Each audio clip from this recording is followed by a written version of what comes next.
Vamos lá para Neemias capítulo 3, por favor. Podemos ler? Versículo 26 diz assim. Neemias, capítulo 3, versículo 26 diz: E os netineus que habitavam em Ofel, até defronte da porta das águas, para o oriente e até a torre alta. Então, deixa eu falar com você. Hoje, nós mostramos aqui, há 2 semanas atrás, sobre a porta da fonte, que tem o mesmo significado praticamente da água. Mas nós mostramos que a fonte aqui é o Espírito Santo, que é o Espírito de Deus. E por que que tem 2 portas, uma da fonte e outra da água, se as duas provêm da mesma água? Sem problema. É por isso que eu estou fazendo questão de ler e vou explicar para você por que de 2 coisas parecendo que as mesmas têm o mesmo sentido. Elas têm o mesmo teor, a mesma necessidade, mas com situações diferentes. Porque o Espírito de Deus, ou o Senhor Deus, ou o Espírito Santo, ou Jesus, conforme você preferir, não muda nada, tudo é um só. Ele é a fonte para a humanidade inteira. E nós só teremos o que nós precisamos se nós fizermos dele a nossa fonte. Os homens no passado que venceram, Abraão, Isaac, Jacó, Davi, Salomão, Sansão, toda aquela galera que a Bíblia registra sobre eles como os heróis da fé, eles só venceram por uma coisa, porque eles fizeram de Deus a sua fonte. Agora, a água, ela já é diferente. Por quê? Porque, veja bem, o que significa a água? A água, ela tem o significado da palavra de Deus. A fonte é o Espírito Santo. A água é a palavra. A palavra de Deus, ela é o que dita tudo o que se vai acontecer, o que vai se passar, o que vai haver na vida de uma pessoa. Por isso que a palavra de Deus, ela deve ser crida, não apenas lida. Muita gente lê a palavra, mas não crê nela. Deus, ele leva, o que ele mais leva a sério é aquilo que às vezes nós não levamos. Que é o quê? A palavra que falamos. Há muitas pessoas que até dizem, eu falei isso, mas nem me lembro mais como é que foi mesmo que eu disse. Deus não é assim. O que Deus fala, ele tem gravado com ele e ele não muda. Ele não vai dar variação ao que ele falou. É por isso que quando nós pegamos a palavra dele, a palavra de Deus, e nós cremos nela, se estivermos doentes, ela vai nos curar. Se estivermos tristes, ela vai nos alegrar. Se estivermos em dificuldades, ela vai nos livrar. Ela é aonde está a essência divina. Às vezes a gente tem assim, por causa daquela mente religiosa que um dia a gente teve, de ver imagens, né, e ver Deus, ele é dessa cor, ele é desse tamanho, ele está em tal lugar, ou ele é assim, ou ele é assado. Às vezes a gente pensa isso. Mas a palavra de Deus, ela é o próprio Deus. No Evangelho de João, no capítulo número 1, ele diz assim, no princípio era a palavra, é o verbo, né? O princípio era o verbo, e o verbo era Deus. Então, Deus e a palavra é uma só. Quando você pega as Escrituras Sagradas, ou você está escutando uma pregação que venha das Escrituras, quem está falando com você é Deus. Muita gente não leva isso a sério. E por causa disso, é que esta vida do povo de Jerusalém, nos tempos de Neemias, foi para o ralo. Eles estavam em grande miséria, humilhação, desprezo, eles estavam destruídos. Por causa de quê? Por causa do descaso deles para com a palavra de Deus. Se você pegar aqui, por exemplo, olha, volte em Neemias, capítulo de número 1, volte aí, que eu vou lhe mostrar já já. Olha para você ver a oração que Neemias está fazendo. Ele diz assim, versículo 7, de todo nos corrompemos contra ti, e não guardamos os mandamentos, nem os estatutos, nem os juízos que ordenastes a Moisés, teu servo. Lembra-te, pois, da palavra que ordenastes a Moisés, teu servo, dizendo, vós transgredireis, e eu vos espalharei entre os povos, e vós vos convertereis a mim, e guardareis os meus mandamentos, e os farei. Então, ainda que os vossos rejeitados estejam no cabo do céu, que é as extremidades da terra, essa é uma promessa de Deus para o povo judeu, e ela vai se cumprir. E diz assim, e de lá os ajuntarei, e os trarei ao lugar que tenho escolhido para fazer ali habitar o meu nome. O que Neemias estava reivindicando e trazendo à sua memória e na sua oração mencionando diante de Deus? O que ele estava fazendo? Ele estava fazendo menção da promessa, da palavra que Deus havia dado. Se nós somos aquele crente displicente com a palavra de Deus, se nós somos aquelas pessoas que ouvimos as Escrituras como se fosse um livro qualquer, o nosso erro já começa por aí. Neemias entendeu, ele compreendeu que o fracasso de Israel estava em ouvir, em guardar o que ouviu, em fazer conforme o que foi proposto por Deus, porque se eles fizessem conforme o que Deus havia falado, ainda que a família, aqui por exemplo, o caso de Israel, vamos colocar para nós, vamos colocar para eles e puxar para nós. Ainda que os vossos rejeitados, ainda que todos os de Israel que foram expulsos de lá, que saíram de lá de uma forma ou de outra, por uma maneira ou outra, porque hoje no mundo inteiro tem gente de Israel. Se você não sabe, Belém, por exemplo, é a maior colônia israelita, é aqui. Onde tem mais judeus no Brasil, é aqui na cidade de Belém. E eles, em toda parte do mundo, eles estão. E Deus disse que no momento em que a palavra dele, que eles converterem, que eles voltarem, de fato e de essência e de coração, para ele, Deus, ainda que os rejeitados, preste atenção, ainda que aqueles que estão lá em Jerusalém, quando eles voltarem os seus corações, quando eles buscarem a Deus, quando eles retornarem a Deus de todo o coração. Tem coisas aqui, por exemplo, que eu não posso falar com você, mas não é o que parece que deveria ser hoje fosse Jerusalém. Basicamente, por exemplo, em Jerusalém mesmo você pode dizer assim, não, mas lá tem gente de toda parte. Mas ela é o lugar onde Deus escolheu para ali pôr o seu nome, como ele está mostrando. E o povo de lá, principalmente os judeus, quando eles fizerem como Neemias fez, o que Neemias está falando aqui, que isso é uma promessa que foi dada a Moisés.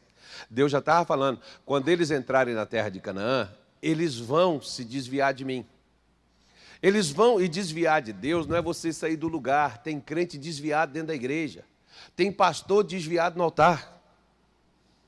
Para você ter uma ideia. Tudo isso por quê? Porque dentro da igreja não tem gente em adultério? Não tem gente mentiroso? Não tem gente fofoqueiro? Tem ou não tem? Não tem gente que guarda a mágoa dos outros? Não tem gente que gosta de falar mal da vida dos outros? Então está desviado. Mas está dentro da igreja. Então Deus não está falando de uma questão da gente apenas fazer parte de uma denominação. Ele está falando da gente fazer parte da palavra dele, da essência dele e da vida dele. Que isso é o que nós precisamos, que é o que todo ser humano precisa e era o que Israel precisava, e é o que Israel precisa e é o que a humanidade precisa. É voltar para Deus não é só para participar de cultos, celebrações, atividades religiosas. Voltar para Deus é passar a praticar a sua palavra, passar a viver os seus mandamentos, passar a andar nos seus caminhos. Isso é voltar para Ele. Ele diz, no momento em que vocês voltarem para mim, ainda que os seus rejeitados, vamos supor, por exemplo, mulher, ou mãe, ou pais, vamos supor, por exemplo, passando para nós, o que Deus quer dizer com isso? Que no momento em que a mulher volta para Deus e começa a praticar a palavra dele, seu marido pode ter ido para o caramba, lá para a casa do Judas, pode estar com a prostituta, pode estar com quem, para onde que ele for, que você não sabe nem por onde que ele anda, mas você quer o seu casamento restaurado. De lá Deus vai trazer aquela pessoa para você. Por quê? Porque isso é promessa dele. Isso é a palavra dele. A mesma coisa é o filho pode estar nas drogas, está no lixo, sumiu, desapareceu, está na mão de Satanás, está no inferno praticamente. Se a pessoa voltar para Deus, o pai, a mãe, o irmão, alguém começar a fazer alguma coisa por aquela pessoa, com o coração voltado, primeiro nós para Deus, lembra que Paulo colocou a ordem, primeiro tu, depois a tua casa. Nós queremos a casa, mas o tu está ficando de fora.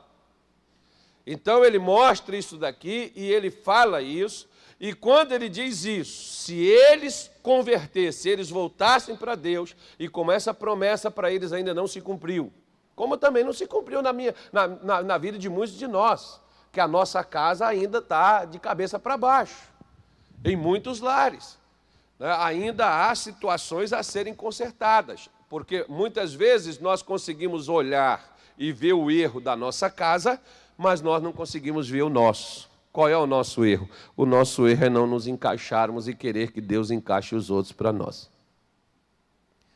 Então essa promessa aqui vai se cumprir na vida do povo de Israel. Um dia, todos eles voltarão para lá, de todas as partes do mundo. Antes de Jesus voltar, todos os judeus que estiverem vivos no mundo inteiro vai voltar para Jerusalém. Se você estiver vivo nesta época, abra os seus olhos e quem tem barba, coloque ela de molho. Por quê? Porque Jesus já estará voltando. Caso isso ocorra, se você estiver vivo, fique de orelhas em pé e atento. Por quê?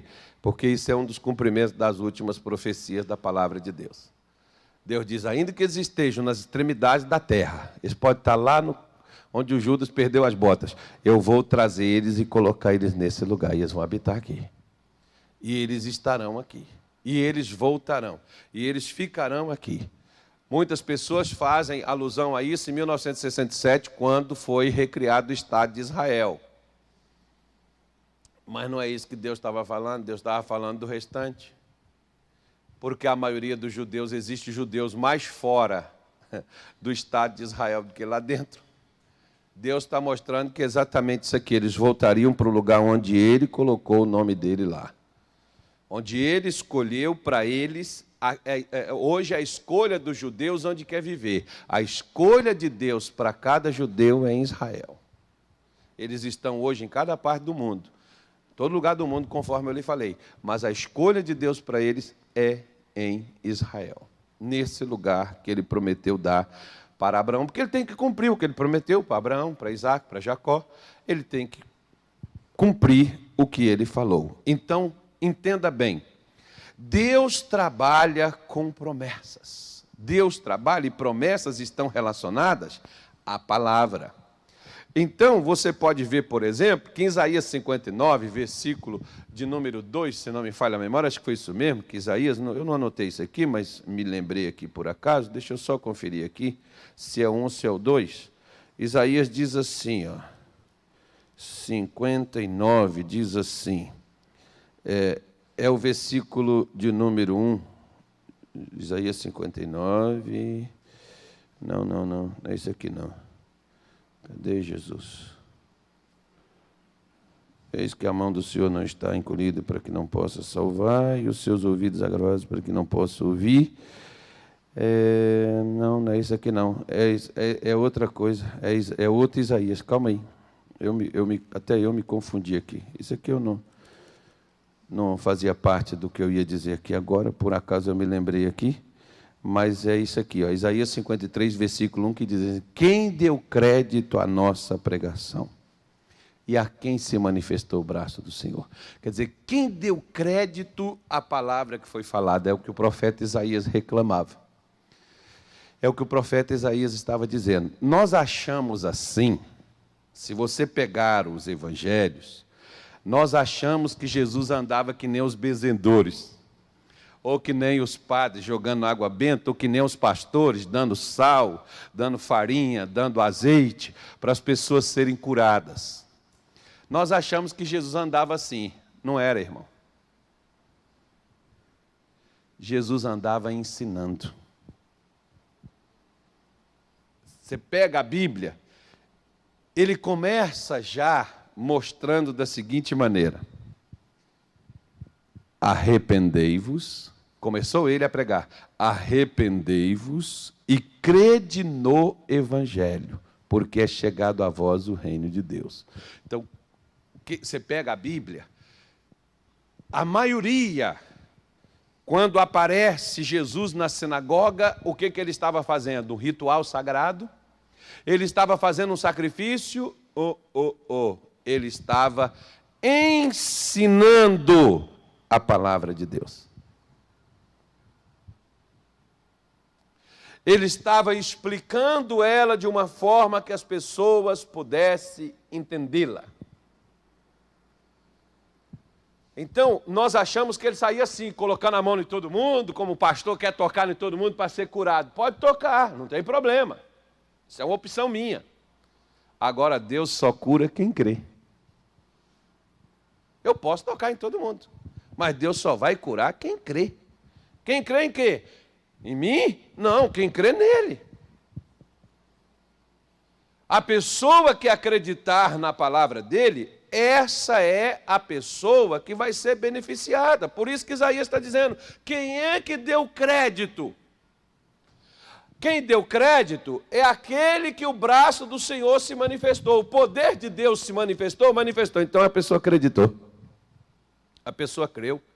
Você vê, por exemplo, o caso daquela mulher que ela contou. A palavra que eu dei para ela fez ela acreditar que Deus era com ela. Ela creu. Ela não manifestou o poder de Deus nela, ela não ficou curada, ela não ficou boa, ela não se libertou do problema. É a mesma coisa que as pessoas, pastor, ore por mim, eu creio muito em Deus. Crê não, irmão, você é incrédulo. Você precisa de Deus. Porque quando a gente crê, o poder de Deus se manifesta em nós, independente de oração. Escute, eu só estou te formando uma base, agora eu vou pregar. Se você acreditar no que eu vou te falar, tem gente que vai ser curada aqui agora pelo que eu estou falando. Você não vai precisar de oração. Você vai ser curado nessa palavra que eu vou lhe falar agora, porque aqui eu só coloquei as bases, agora eu vou levantar as paredes. Amém? Salmo 105, por favor. Salmo 105. Então, nós precisamos entender isso. A palavra é o próprio Deus.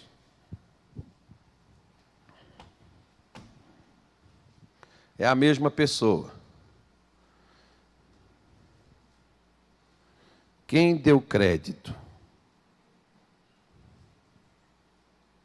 E a quem se manifestou o braço do Senhor? Posso ler? Salmo 105, versículo de número 42. Leia, por favor.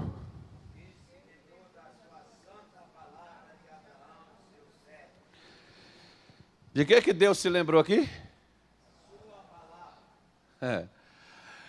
Entenda bem. Há quantos anos Abraão tinha morrido? Israel ficou 430 anos no Egito. Abraão já tinha morrido. Você vê que Israel foi para o Egito nos tempos de Jacó. Abraão estava vivo? Não. Abraão já tinha morrido. Fazia era tempo. Mas de que Deus se lembrou? Do que ele tinha falado há mais de 400 anos atrás. Tem gente que esquece do que falou semana passada. Não é verdade, irmãs? Seu marido prometeu. Né? Principalmente marido, é bom para esquecer o que fala com a mulher, irmão. E elas não esquecem de jeito nenhum, elas guardam isso. Olha, se você passar um dia sem falar eu te amo, ela lembra de noite. Hoje você não falou ainda. Hoje você não me disse que me ama.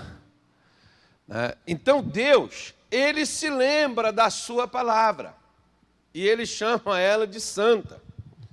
Ele se lembrou do que ele havia prometido a Abraão. Embora Abraão não estava vivo, mas a promessa dele havia sido feita. E embora Abraão não estava lá para se beneficiar diretamente dela, mas ele havia se comprometido a abençoar a descendência dele.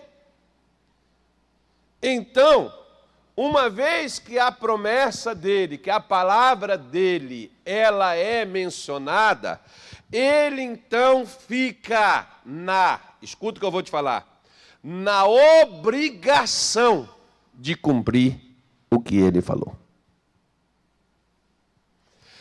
Ele não é igual muitos de nós que fazemos, sabe o quê?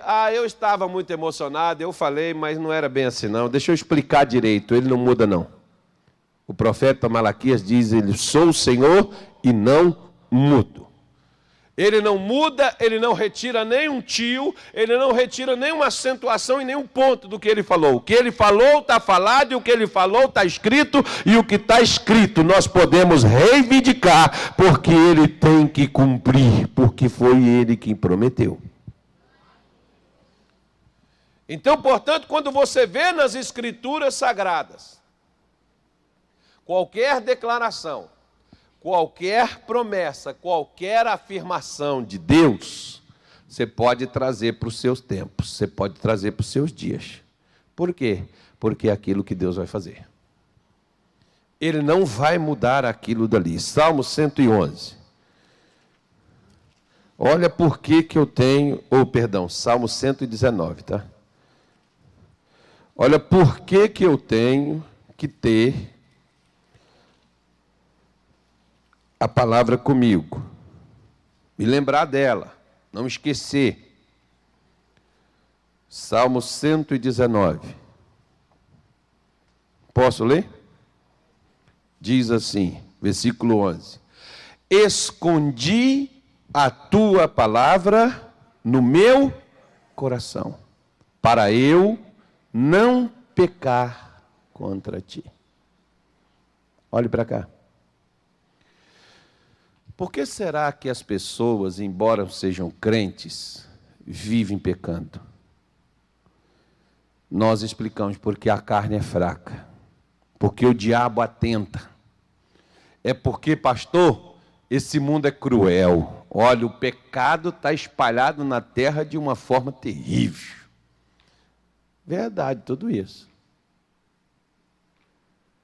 Por que será que Jesus não pecou?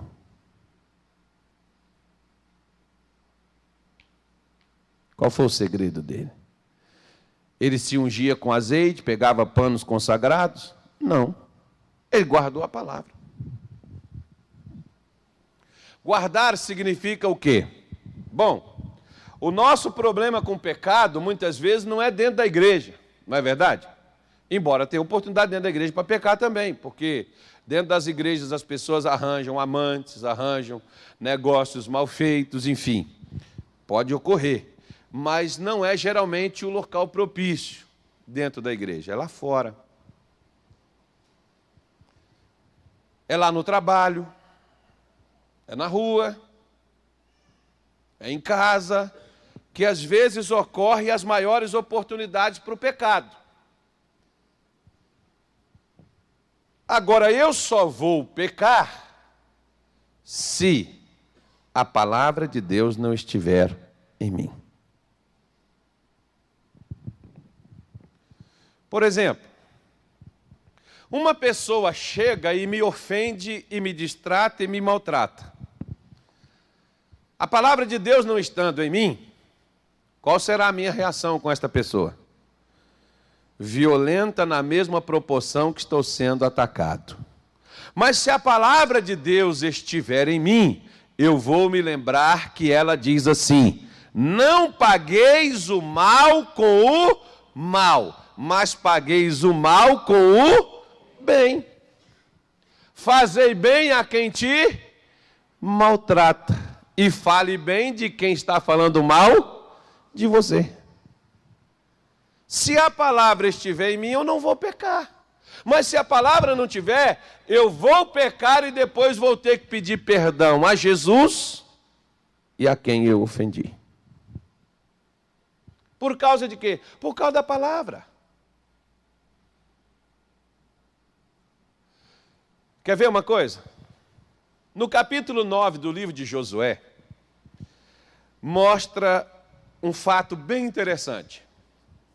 Um povo chamado Gebionitas, eles sabiam que Israel estava vindo para Canaã, e eles sabiam que eles seriam mortos, eles seriam expulsos de Canaã. Eles sabiam disso. Então o que eles fizeram? Eles pegaram roupas velhas, pegaram bolos velhos, pães velhos, como se eles tivessem vindo de uma terra distante e ficaram esperando Israel chegar.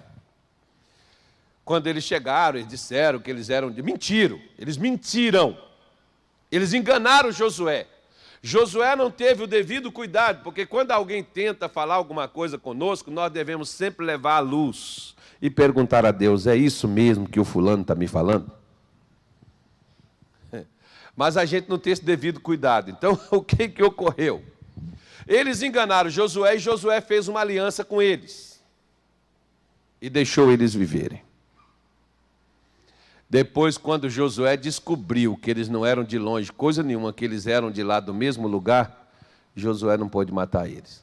Por que ele não pôde matar? Porque ele havia dado a palavra.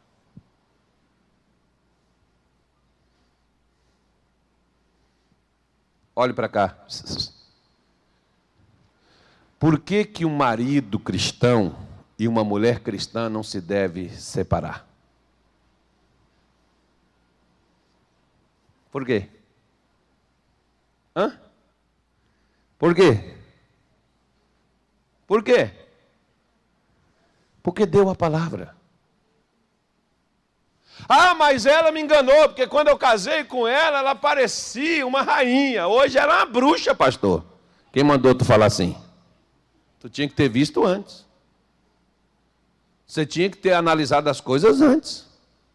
Você tinha que ter pesado antes, não pesou antes.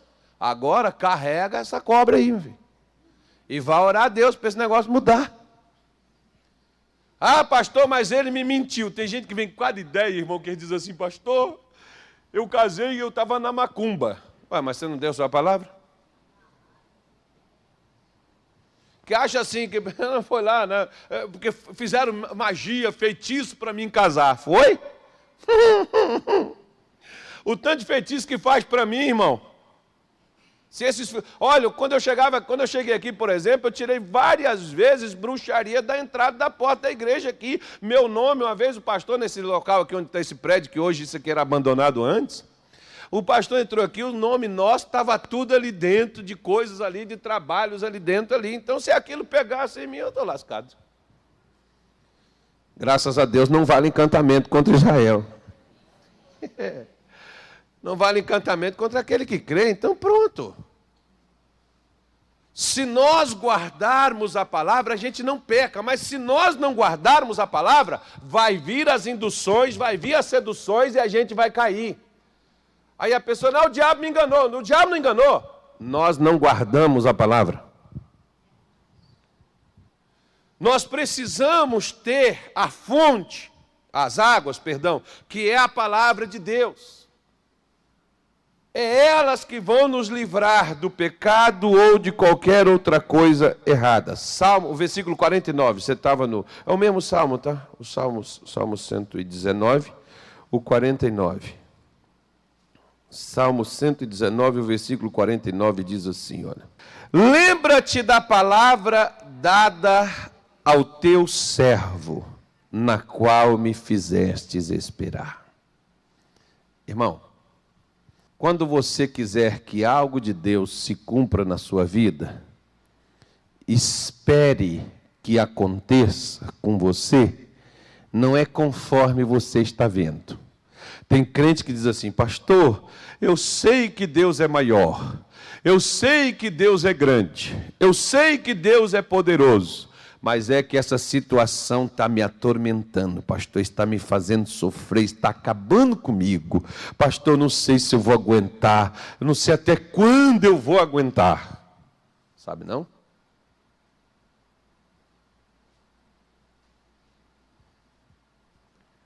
A palavra diz até quando você aguenta. Ela diz que quando você não aguenta mais, Deus dá o escape. Então, se Deus está deixando o peso em cima de você, Ele está querendo que você ganhe resistência. Ele sabe o que Ele está fazendo. Na hora que Ele vê que você não aguenta mais, Ele vai tirar. Então, para que você está preocupado?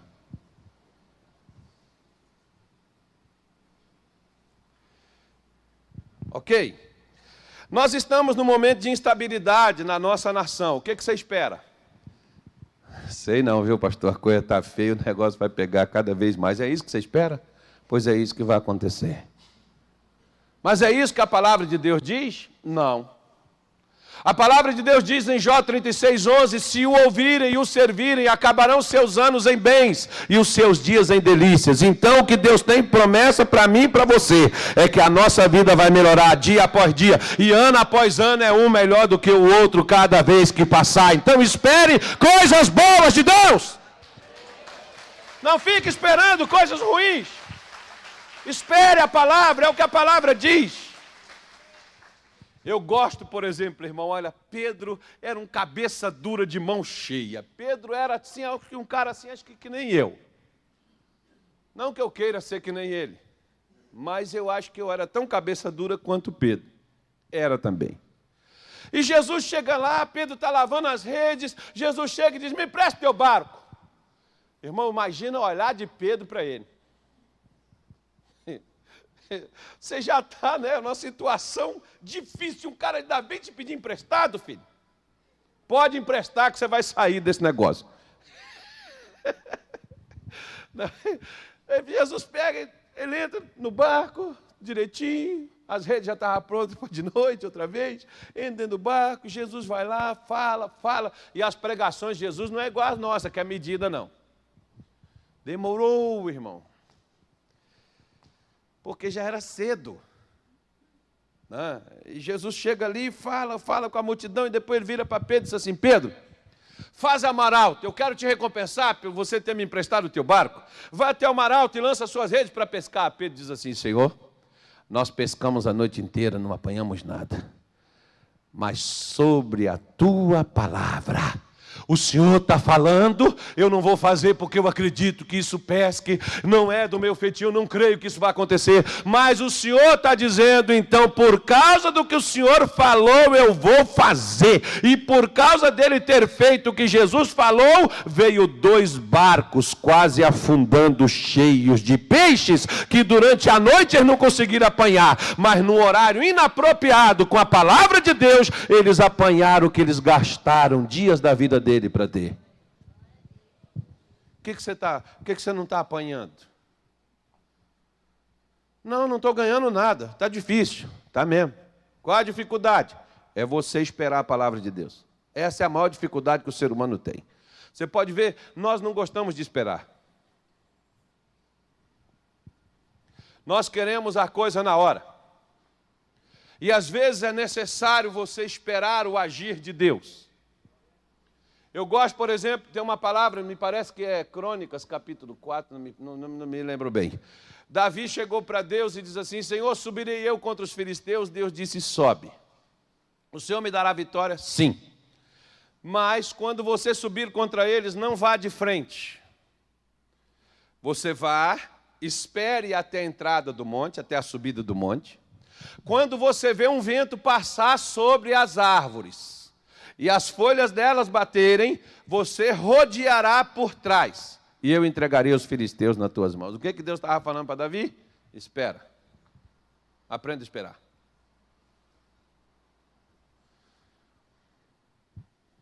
Nós queremos as coisas da seguinte maneira. Eu preciso daqui, tem gente que dá até prazo para Deus. Hoje é que dia hoje? 6. O senhor tem até o dia 31 de março. Março é 31, é? É. Até 31 de março para o senhor fazer isso. Se o senhor não fizer, eu não piso meus pés mais aqui. Quero te dizer que não somos nós que damos prazo para Deus, é Deus que deu prazo para nós. Qual o prazo que Ele deu? Está na sua palavra. Tanto é que na primeira declaração de fé, o profeta Abacuque foi quem a fez. E Deus declara, afirmando de uma forma categórica para eles: escreve a visão numa tábua para que quem passar correndo possa ver. E se tardar, espera-o, porque certamente virá e não tardará, assim diz o Senhor. O que Deus falou nas Escrituras está escrito na Bíblia? Está. Então espere. Deixa eu dar uma benção aqui para o solteiro. Quem aqui é solteiro? Levante a mão. Amém. Você quer casar, né? E viu Deus que não era bom que o homem estivesse só. Se não é bom que o homem esteja só, também não é bom que a mulher esteja só. Aí disse Deus: far-lhe-ei uma adjuntora. Então espere a adjuntora. Deus está trabalhando nela. Não sai para a rua para procurar, não, espere. Você tem que esperar. Se você não quer casar, amém, essa palavra não é para você. Agora, se você quer casar, espere que Deus está trabalhando. Espere de Deus isso. Deus está trabalhando na pessoa para você. Tem gente que não espera Deus trabalhar, corre lá e pega, daqui a pouco está com um chifre na cabeça.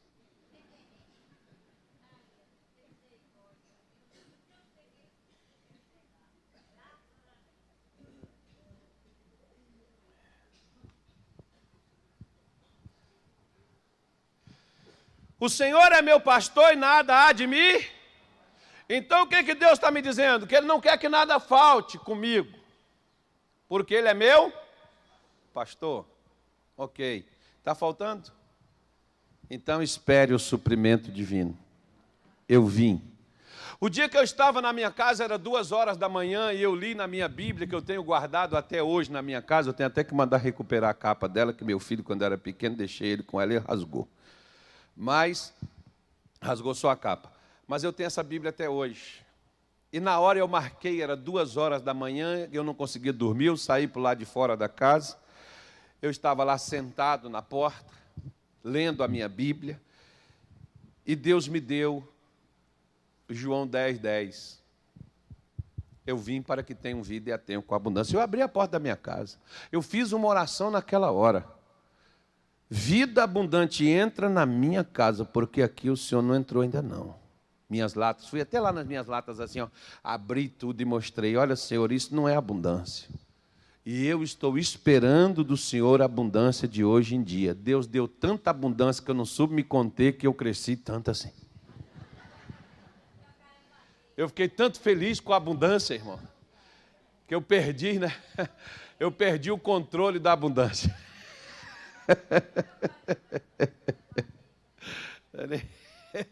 Diz um irmão meu que a gente, quando passa necessidade, passa miséria, quando a gente pega a abundância, a gente come tanto que tem medo da miséria de novo. Está amarrado. Ali. Não, nós esperamos de Deus o quê? O cumprimento de suas palavras. Não disse Jesus, não disse o profeta Isaías, que ele levou sobre o seu corpo no madeiro os nossos pecados e as nossas enfermidades, e pelas suas pisaduras nós fomos sarados. Então nós estamos perdoados e nós estamos sarados segundo a palavra de Deus. Então espere isso de Deus. Creia nisso. Amém, irmãos? Deixa eu te falar só mais uma coisa. O versículo 50 diz aí, olha, seguindo aí.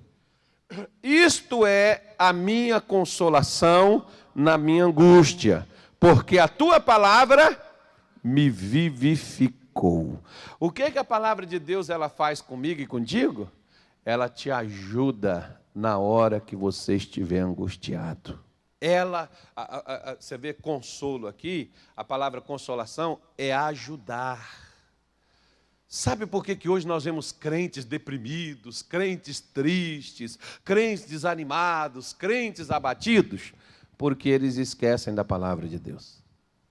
A palavra de Deus, ela ajuda você, a palavra de Deus, ela te vivifica, ela te dá ânimo, ela te dá força, ela te dá entusiasmo, ela te dá alegria. A palavra de Deus é injeção de ânimo na sua alma abatida, no seu coração cansado. A palavra de Deus é remédio para os seus ossos, é remédio para o seu corpo. A palavra de Deus é o poder dele para dar vida para a gente. A vida está na palavra. Se nós não estivermos na palavra, não teremos vida.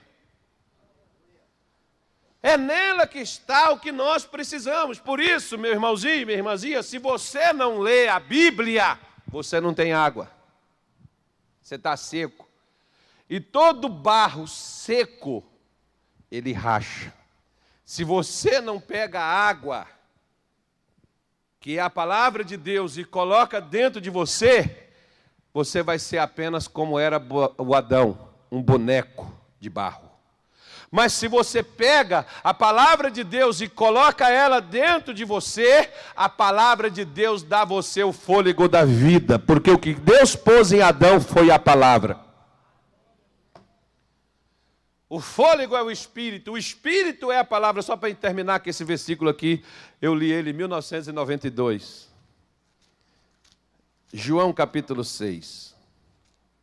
Esse é o último, diga graças a Deus. Fala até que, enfim, a pregação está acabando. Amém. Posso ler? João 6, 63. O Espírito é o que vivifica, a carne para nada aproveita. As palavras que eu vos disse são Espírito e vida. Aonde é que está a vida? Aonde é que está o Espírito? Na palavra. Você quer ter o Espírito de Deus em você?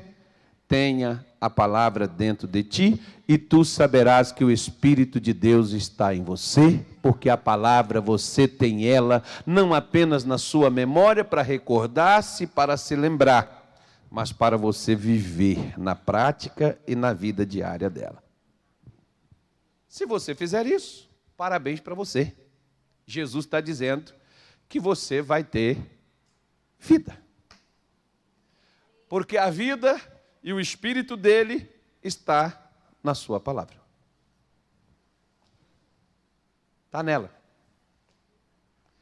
Se nós tivermos ela dentro de nós, então Deus está e a vida está na palavra. Então guarde a palavra com você, e você terá águas sempre na sua vida. E caso você precise destas águas, você vai ver, por exemplo, que perdoar não é só o fato de pedir perdão. Se você pegar o Evangelho de João no capítulo 15, versículo 3, Jesus diz assim: vós já estáis limpos por causa das palavras que eu vos tenho falado. Tem várias pessoas que chegou aqui hoje em pecado. Mas esta palavra que você ouviu já lavou você, tirou o seu pecado. Essa palavra que entrou no seu coração, tirou o seu desânimo, tirou sua angústia, tirou suas dores, tirou suas enfermidades. Essa palavra que eu vos tenho falado, vós já estáis limpos. A palavra limpa. Quantas vezes a gente está assim com um pensamento besta, tolo, impuro, sujo,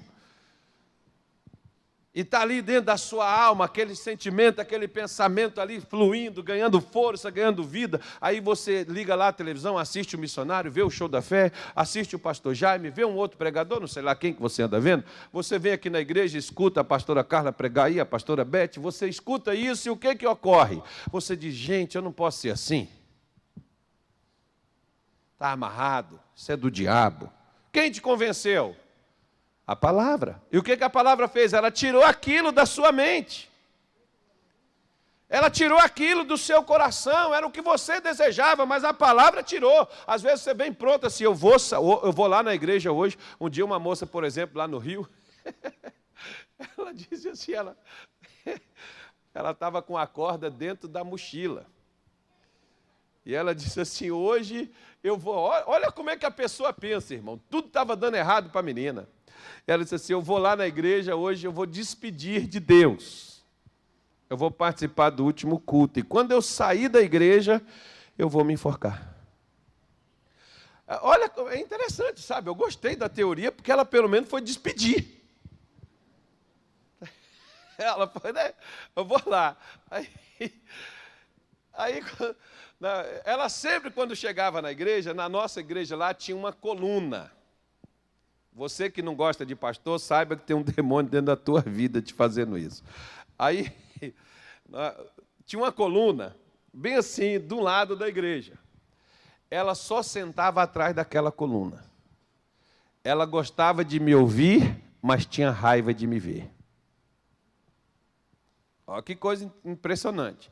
Ela gostava das minhas pregações, mas ela tinha raiva da minha figura, da minha pessoa. E eu não era gordinho assim, não. Imagina se eu fosse gordinho, né, irmão? Eu era bem mais murchinho do que isso aqui. E ela tinha raiva. Se ela olhava para mim, ela tinha raiva de mim. Então ela não me encarava. Só que, naquele dia, Deus me deu uma palavra. E ela ouviu. E toda vez que eu chamava lá na frente, ela não ia. Mas nesse dia ela foi.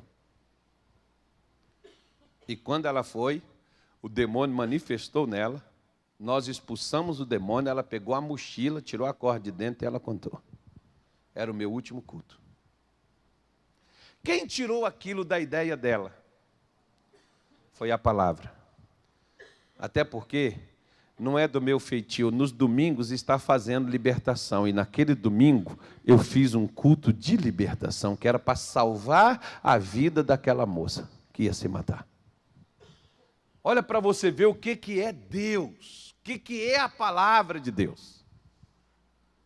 Como as pessoas às vezes deixam a palavra de lado e sofrem e perecem na vida terrivelmente.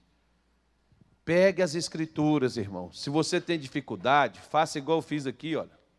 Isso aqui, por exemplo, é um papelzinho, normal, comum. Isso aqui eu posso levar. E está aqui dentro do meu bolso. Ele está aqui dentro da minha Bíblia. Eu posso pegar isso aqui, por exemplo, é uma segunda memória que eu tenho. O que eu faço aqui? As minhas pregações, as pregações que eu escuto, tem uma parte aqui de anotações, está tudo anotado aqui, isso tudo é pregação, tudo é documento. Tudo isso aqui, tem outras partes onde eu reservo também, onde eu guardo.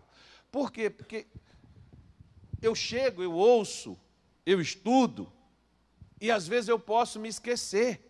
E se eu me esquecer, eu vou recorrer aqui onde é que está. Por quê? Porque eu não posso deixar isso aqui, eu tenho que trazer isso para cá. Eu tenho que trazer isso para cá. O remédio não adianta ele estar na sua estante, você tem que ingeri-lo. Não adianta só você ter o remédio lá na sua bolsa, você tem que tomar ele.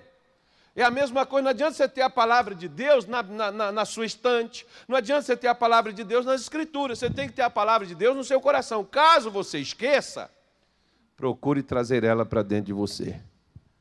Ela vai fazer exatamente esse processo. Ela vai ser a sua água, que vai lavar você, que vai purificar você, que vai refrigerar a sua vida, que vai te animar, que vai te jogar para cima, que vai sarar as suas doenças, que vai libertar você das aflições, das tristezas, das angústias, das dores. A palavra de Deus, é por isso que eles restauraram aquela porta, que era para ter o contato com a palavra de Deus, ela tinha que estar ali permanente em Jerusalém, ela não poderia sair de lá. E sair de Jerusalém era sair dos seus corações. Como disse o salmista, esconda, guarda a palavra de Deus dentro do seu coração, para você não pecar, para você não errar contra Deus. Se você não errar contra Deus, não tem demônios que entrarão na sua vida. Os demônios só entram por causa dos nossos pecados. Se nós estamos agindo de acordo com a palavra não ensina a gente a pecar. Pelo contrário, a palavra nos ensina exatamente a viver livres deles. E é assim que Deus quer que a gente viva.